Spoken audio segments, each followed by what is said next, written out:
My family chose my sister's baby shower over my wedding. I stared at my reflection in the mirror, adjusting the lace veil that had been passed down through the generations of my family. It was meant to be a symbol of something sacred, a connection to the women who had walked down the aisle before me. But in this moment, as I looked at myself, I felt nothing but a deep ache in my chest. My wedding day was supposed to be the happiest day of my life, but instead, it felt like a performance. A ceremony that had been rehearsed too many times, but never fully embraced. I knew my family would be here, but the tension in the air was already palpable, and it wasn't the kind of tension that accompanies a joyous occasion. It was the kind of tension I had grown accustomed to my entire life, like an invisible weight, crushing me into a smaller version of myself every time we were all in the same room. I took a deep breath, trying to calm my racing thoughts. My mother's voice echoed in my mind, as it always had, sharp and critical, reminding me of how much she disapproved of my choices. Choosing animation as a career, choosing to move away from home, choosing to be my own person rather than cling to the expectations she and my father had set for me. Those were things that had cost me dearly. The door creaked open, pulling me from my thoughts. My sister Portia stepped inside. "Are you ready?" she asked, her voice soft but laced with an unspoken edge. I turned, feeling my stomach tighten at the sight of her. She was everything I wasn't. Tall, blonde, always perfectly dressed. The kind of woman who was used to people looking at her, admiring her, following her lead. In contrast, I had always felt invisible, as though I was a shadow beneath her bright light. "Yeah," I replied, trying to keep my voice steady. Portia smiled, but it didn't reach her eyes. "I can't believe this day is finally here. It's been so long, hasn't it?" Her words were a thinly veiled jab. As always, she made it sound like I had been holding up something, as though my decision to get married had been a burden to her. She was pregnant with her second child, and the tension between us had only increased in the months leading up to the wedding. It wasn't just the wedding itself, though. It was everything that had come before this moment. My mother had been the first to let me know that Portia had an issue with my wedding date. She was having her baby shower on the same day. It wasn't a mistake. It wasn't an accident. Portia had done it on purpose. The thought of her being at the same event, taking the spotlight away from me, yet again, was almost too much to bear.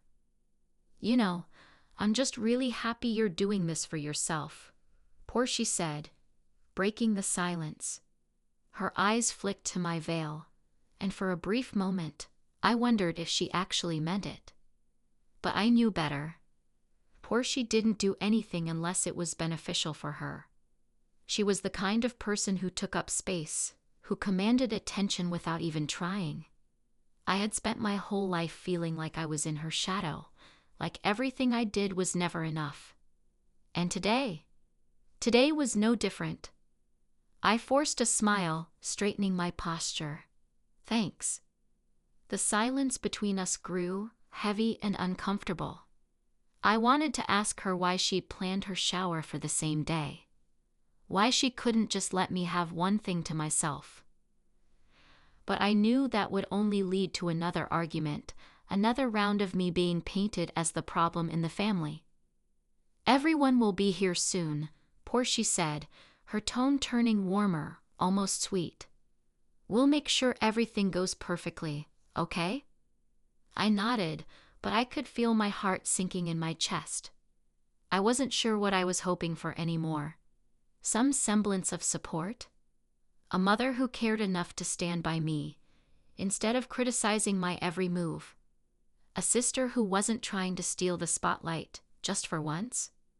But there was no room for that. Not today. The early years of my life had been dominated by the ever-present shadow of Portia. I remember the way our parents always lit up when they spoke about her achievements. Her high marks in school, her flawless cheerleading routines, her easy social grace. My mother would say things like, "You could learn so much from your sister," or "Why can't you be more like Portia?" I hated that. Hated it with a passion that only a child could. The comparison, the constant reminder that I was always second best. When I was younger, I tried to fit into her world. I worked hard to get good grades, to keep up with her in school, to learn the same dance moves she did. But no matter how hard I tried, it always felt like I was 2 steps behind. It wasn't that I didn't have talent or ambition. I just wasn't built to fit into the mold that everyone else expected me to. I found solace in my art. Drawing, sketching, animating, the only things that felt like they were truly mine. My parents didn't understand it. My mother would say, "You need to focus on something more practical.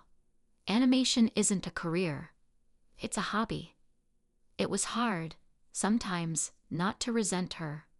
Hard not to resent the way Portia always seemed to have everything handed to her on a silver platter, while I was left to fight for the approval that would never come. The more I tried to break free from their expectations, the more they pushed back. "You're too emotional," my father would say, his voice thick with frustration. "You need to learn how to take charge. Be more like your sister." And yet, Portia never seemed to feel the weight of those words.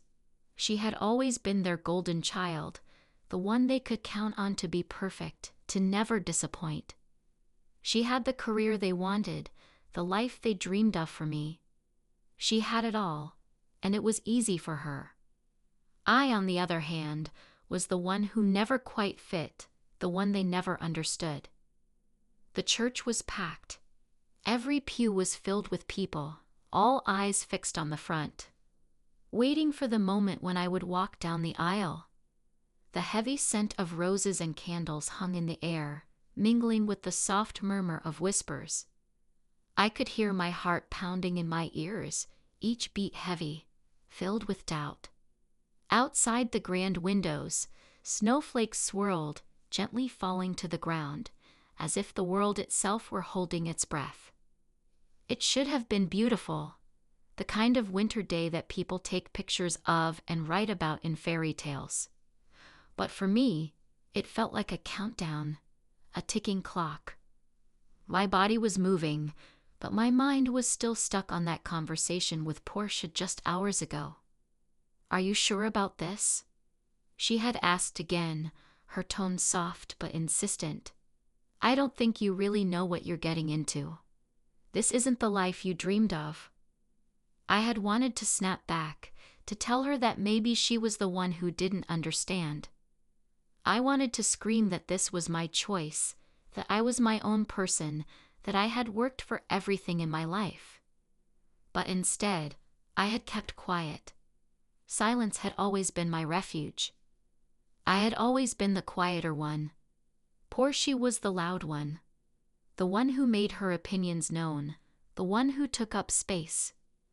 What I had learned early on to keep my thoughts to myself, to fade into the background when things got tense. And right now, it was tense. I had tried to push past the unease, the skepticism from my family, but no matter how many times I told myself I was doing the right thing, the nagging doubt remained. I looked at the rows of faces, many familiar, many distant. My Aunt Margaret, who had always been the only one to praise my artwork, sat in the front, her arms folded, her expression one of concern. My cousins whispered among themselves, casting sidelong glances at me. There were murmurs behind me, but all of it felt like a blur. My focus was on one thing, and one thing only: the altar. The music began to play, a soft, swelling piece. A signal. It was my cue. The doors to the church opened, and I felt a sudden rush of cold air sweep into the room. It was as though the world itself was offering a moment of clarity, saying goodbye to who I had been, and welcoming who I was meant to be. I moved, my feet barely touching the ground, carried by the rhythm of the music. The veil in front of my face felt heavier than it had before. Was it the fabric? Or was it the weight of the moment? Every step I took felt deliberate, calculated. My thoughts were swirling in a fog, but there was one thing that kept coming to the surface. Could I really marry Daniel? Could I really spend the rest of my life with someone who felt so distant, so far away from the person I had once been? I had never questioned him before. I had never questioned anything. But now, in the midst of my family's judgmental eyes, in the soft, shushing whispers that echoed in my ears, I couldn't help but wonder if I was making the right choice. I reached the altar, Daniel standing before me, his eyes soft, filled with the kind of warmth I had come to rely on. His smile was steady, his hand outstretched, waiting for mine. But it felt too much, too perfect, too expected.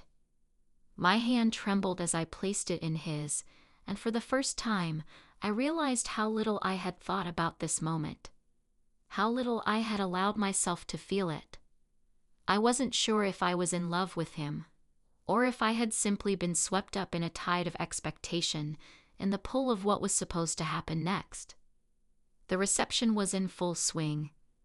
Laughter, chatter, and clinking glasses filled the air as people swirled around me, each face a blur of colors and expressions. I was trying to breathe, trying to hold it together. But something gnawed at me, an unsettling feeling that refused to be ignored. "Look at you," Portia said, her voice too sweet, her eyes glittering with something I couldn't quite place. "You look perfect." I smiled tightly, but the words didn't reach my eyes. "Thanks."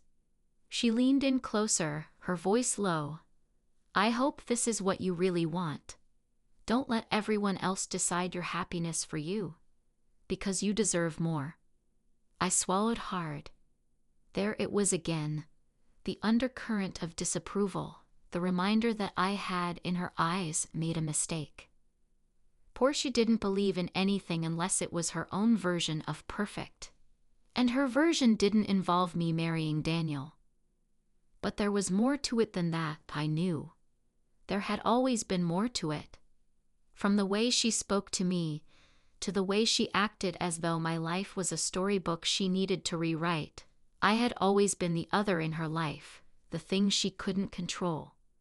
My choices, my freedom, those were the things she resented. I was about to respond, but a sudden commotion from across the room drew my attention.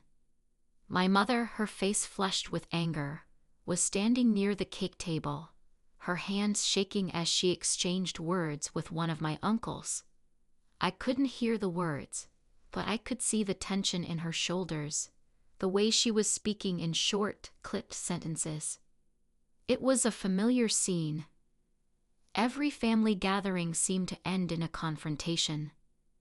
Every major event, every milestone, my mother never seemed to be able to enjoy them without something going wrong. And now, it was my wedding day, and the storm was rolling in, just as it always did. I felt my stomach churn as I excused myself from Portia's side, making my way toward the source of the commotion. The noise of the reception blurred into the background, and my pulse quickened. I couldn't hear anything clearly, but I could sense the tension thickening in the air. As I approached, I caught my mother's words, her voice sharp and venomous. "You should have been here earlier.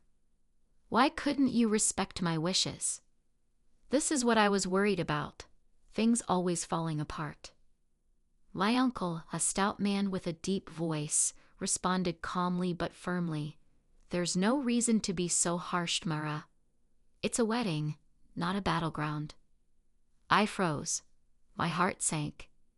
I had never heard my mother speak like that in public. Never in front of so many people. But now it was all too clear. The cracks in our family were beginning to show. The tension that had simmered beneath the surface for so many years was finally bubbling over. I took a deep breath, bracing myself for whatever would come next. I hesitated for a moment, standing in the shadow of the grand archway that separated the reception from the rest of the church. I could still hear my mother's voice, her words cutting through the warm air, but they no longer held the same power over me. For years, I had always bent under her weight, folding myself into whatever shape she deemed appropriate. Her expectations had been the pillars of my world, and my life had revolved around keeping her happy, making her proud, silencing the part of me that screamed for freedom.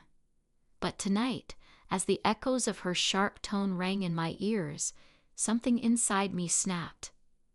The final straw, the push that would make me break away. Perhaps it was already there, lingering beneath the surface. But I had never allowed myself to face it before. I moved forward, purpose in every step, as my mother's words became indistinct, drowned by the rush of blood in my ears. I wasn't a child anymore. I didn't need her approval to breathe, to make choices for my own life. And Daniel wasn't the answer, nor was he the cause of my discontent. He was merely a part of a much larger story that had been unfolding for years. I caught my mother's gaze as I stepped into the small space where they stood. Her eyes flickered with a flash of something, surprise, anger, or perhaps confusion. But there was no warmth. There hadn't been any in a long time. "You shouldn't be here," she said, her voice icy thin. "This is supposed to be a happy day, not a place for family drama." I didn't back down, not this time.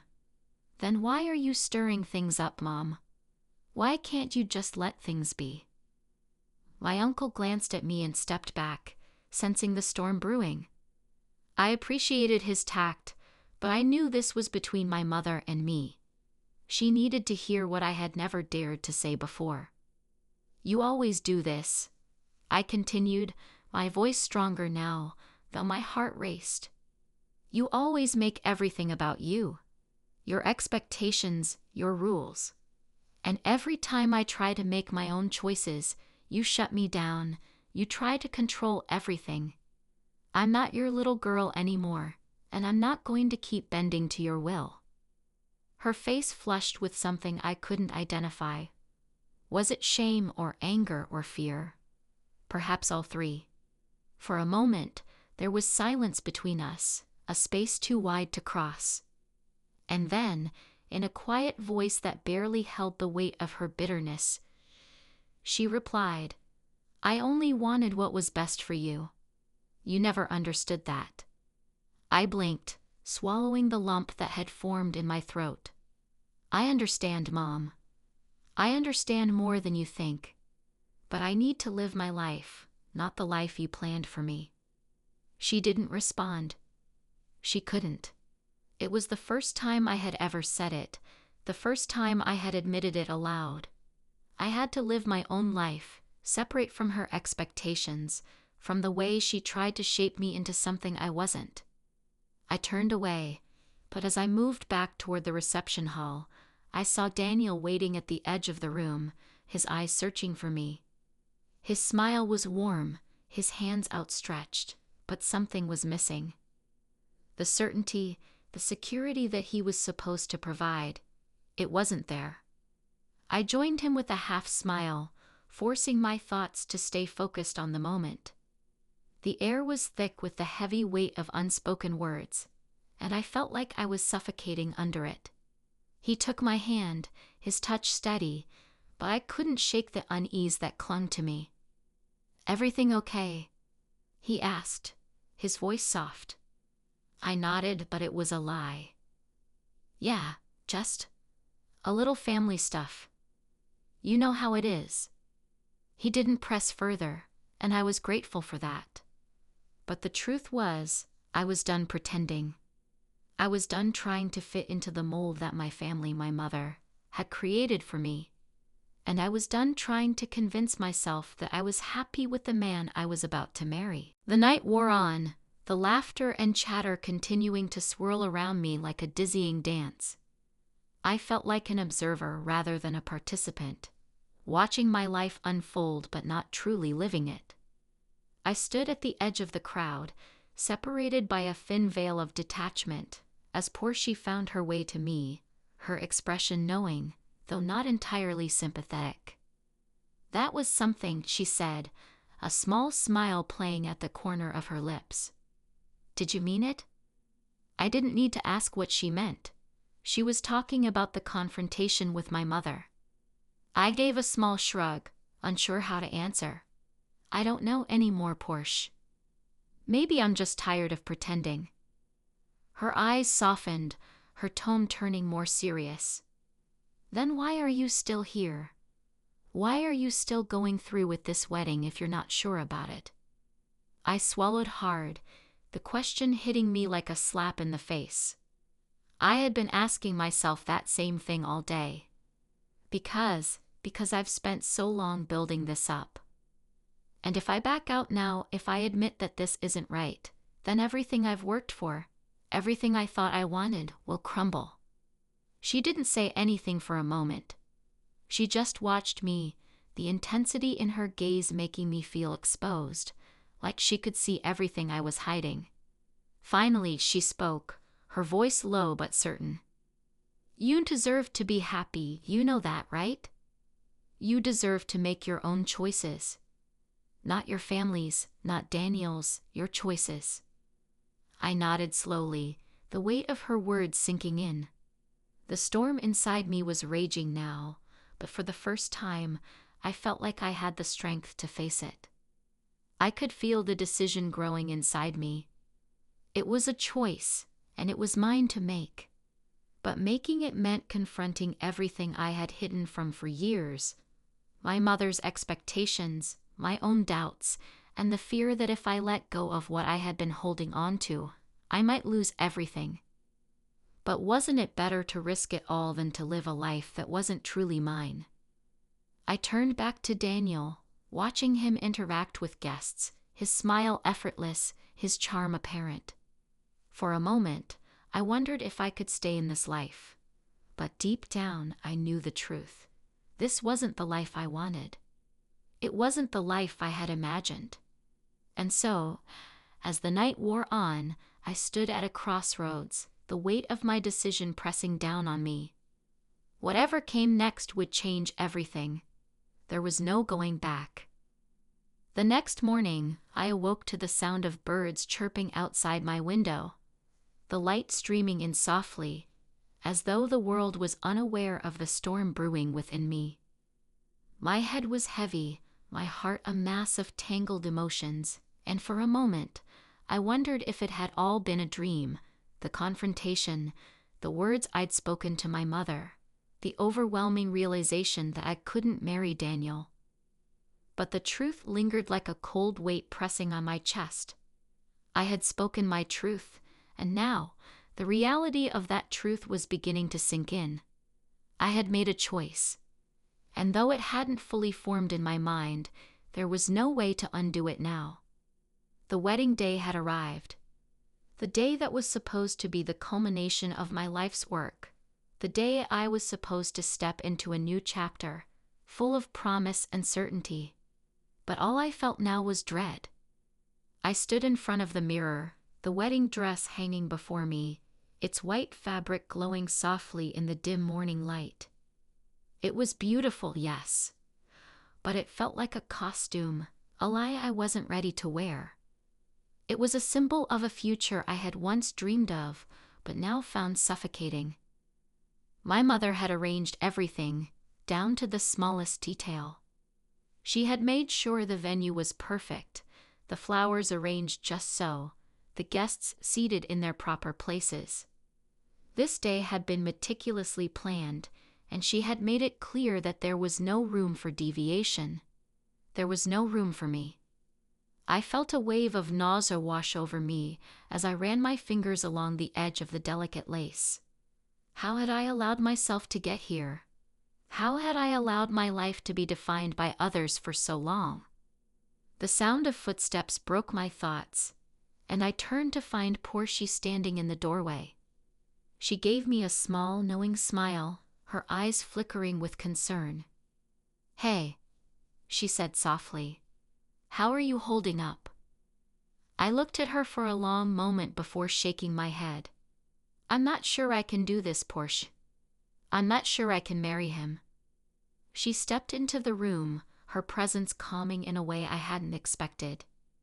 "You don't have to. You don't owe anyone an explanation."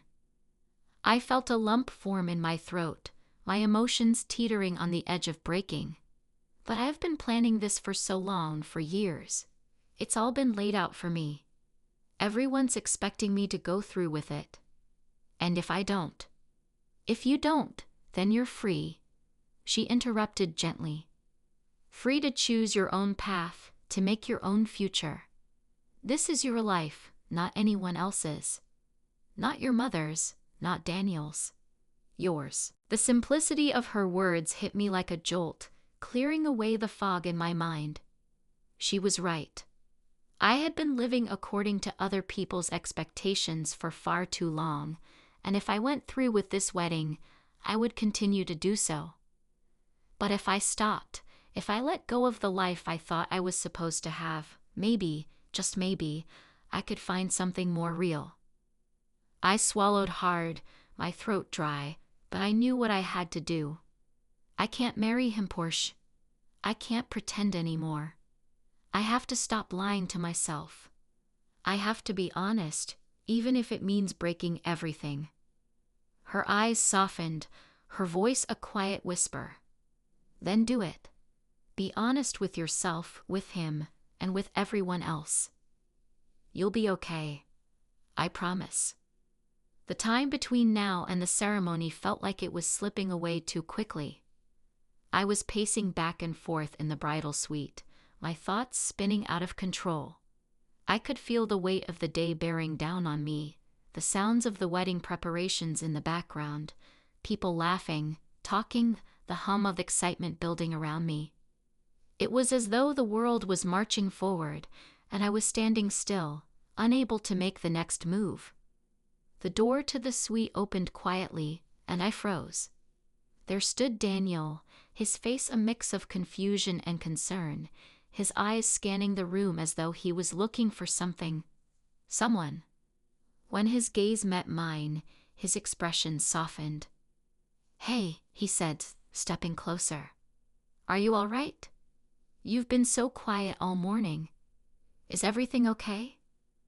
I opened my mouth to answer, but no words came out.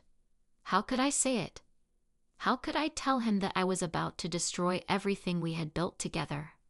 The guilt washed over me in waves. He was a good man, but I wasn't sure if I could ever be the woman he needed. I took a deep breath, steadying myself, and finally spoke. "Daniel, there's something we need to talk about. Something important." He raised an eyebrow, his face clouding with uncertainty. "What is it? You're starting to scare me." I shook my head, my stomach twisting in knots. "I can't marry you. I'm sorry. I don't think I'm ready for this. And I don't think I ever was." His face paled, and for a moment, it seemed as if the world itself had stopped.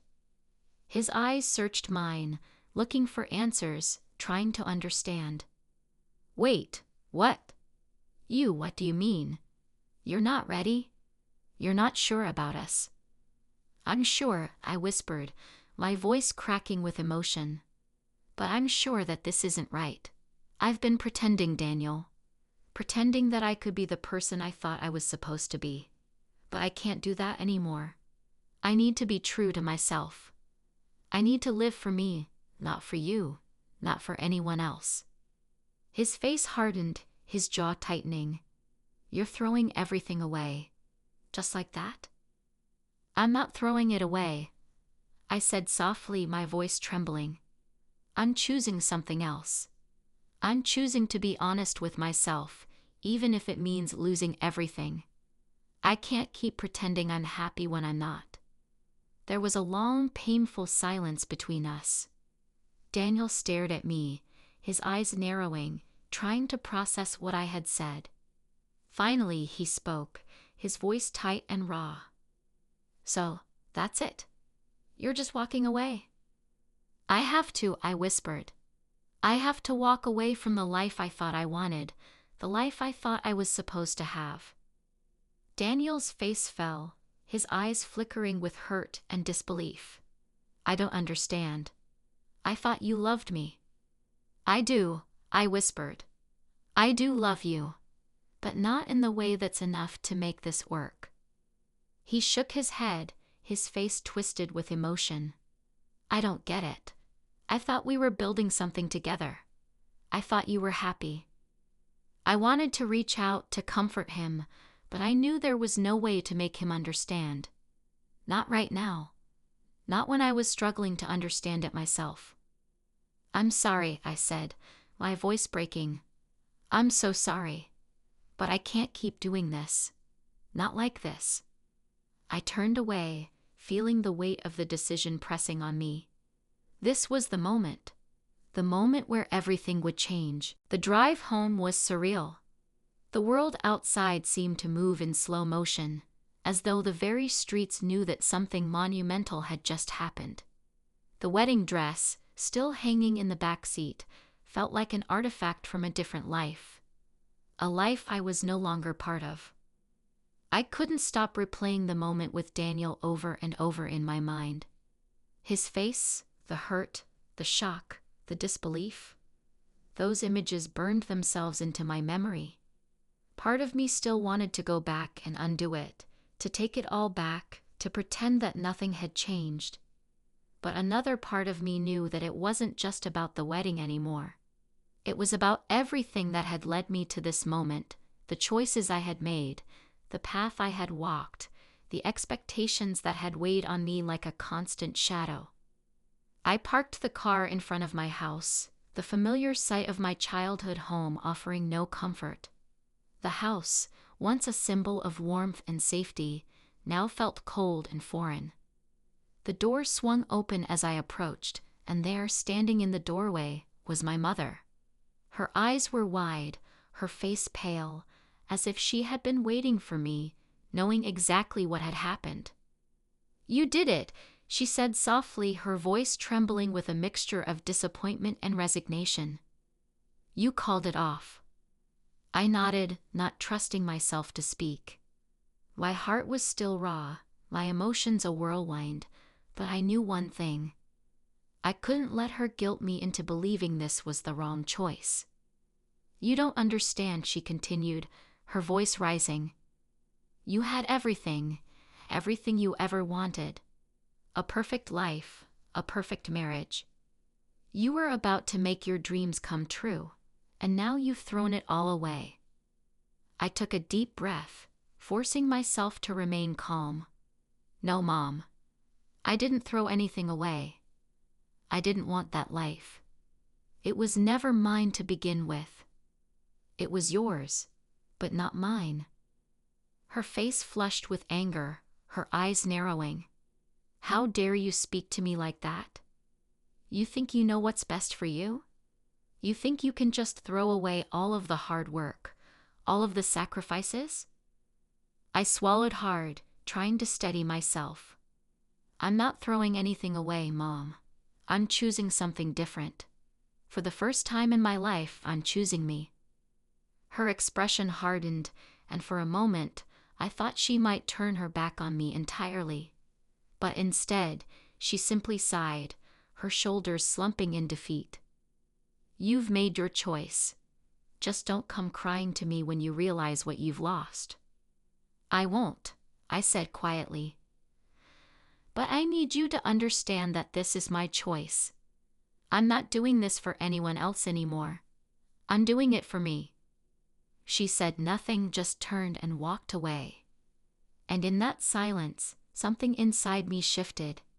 I had made the hardest decision of my life, and now I had to live with it. The days following the wedding were a blur. I went through the motions, pretending everything was normal, but I couldn't escape the heaviness in my chest. I had severed ties with the life I had known, and though I didn't regret the choice, I couldn't help but wonder what came next. What now? I spent most of my time at home, retreating into the quiet of my room. The phone calls came, the messages, the questions. People wanted to know what had happened, why I had called everything off. And though I had tried to explain, most couldn't understand. They couldn't fathom why I would walk away from something that seemed so perfect. They didn't know the weight I had been carrying, the years of trying to fit myself into a mold that was never meant for me. One evening, after a particularly heated exchange with my mother, I found myself sitting on the porch, staring at the horizon, the sun beginning to set in a burst of fiery colors. I had always found solace in the quiet moments, the ones where I didn't have to pretend, where I could just be. And in that moment, I realized something I had never truly understood before. I wasn't lost. I had simply taken a different path. One that was mine and mine alone. It wouldn't be easy, I knew that. But I didn't need to have it all figured out right now. I had the time to find my way. The door to the house opened, and I looked up to see Portia standing there, a soft smile on her face. "Mind if I join you?" I gestured to the chair beside me. "Please." She sat down, and for a few moments we simply sat in silence, watching the sky turn dark. The sounds of the world seemed distant, muffled, as if the world itself was holding its breath. Finally, Portia broke the silence. "You're okay, right?" I nodded, feeling the weight of the last few days lift off my shoulders, if only a little. "I'm getting there. I think I'm going to be okay." "You will be," she said firmly. "I know it." We sat together as the night descended, the stars beginning to twinkle above us. In that moment, I didn't have all the answers. I didn't know where life would take me or what the future held. But for the first time in a long time, I felt a sense of peace. I had taken control of my own destiny, no matter how difficult the journey might be. In the weeks that followed, I threw myself into finding something new. I started small, taking up old hobbies I had abandoned, spending more time in nature, and learning to listen to my own needs rather than the voices of others. It was freeing, but it was also terrifying. For so long, I had lived my life for others, and now I was faced with the challenge of rediscovering who I was without the expectations of family, friends, or society. One day, while I was sorting through old belongings in the attic, I found a journal I had kept when I was younger.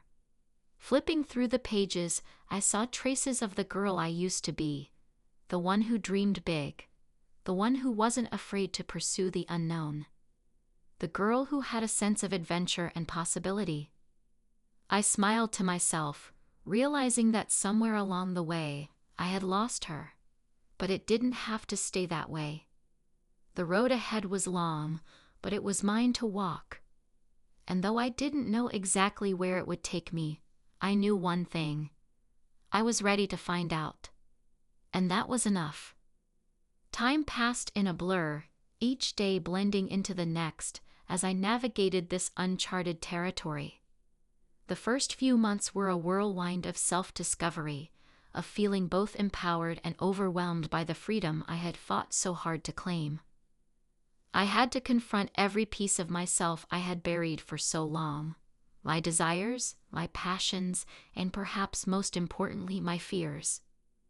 One morning, after a restless night filled with dreams that felt like they belonged to someone else, I woke up with a strange sense of clarity. There was something I had been avoiding, a part of me that had been tucked away under layers of doubt and guilt. I realized that in focusing so much on creating a life that others expected of me, I had forgotten to listen to the quiet voice inside that had always known who I truly was. I had spent so many years in the shadow of others' expectations that I had stopped asking myself what I truly wanted. But now, with this new freedom, I had the space to explore that. I called Portia that afternoon, needing to talk. She had been my anchor during all of this, the only one who had truly understood my decision. I needed her now more than ever. "Can we meet up?" I asked. "I think I'm ready to take the next step." We met at a small cafe on the edge of town, the kind of place where time seemed to slow down. Portia was already there when I arrived, sipping her coffee and reading a book. When she saw me, she set the book down and smiled warmly, her eyes bright with the kind of support I had come to rely on. "How are you feeling?" she asked as I sat down across from her. "I think I've finally figured it out," I said. "I've been hiding from myself for so long, trying to live up to other people's expectations. But now, I think it's time to be the person I was always meant to be." Portia's smile widened, and she reached out to squeeze my hand. "I'm so proud of you. This is just the beginning, isn't it?" I nodded. "It is.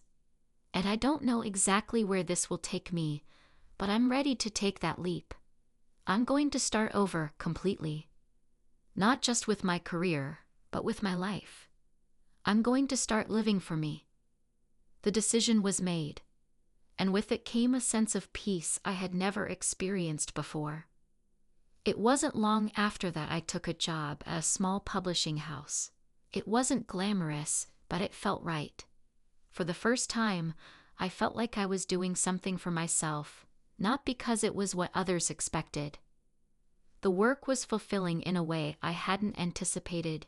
Each day, I found myself lost in the stories we worked to bring to life, discovering pieces of myself in the characters, the plots, and the words. I had found my voice, not just as a reader, but as someone who had something to say. I also began writing again.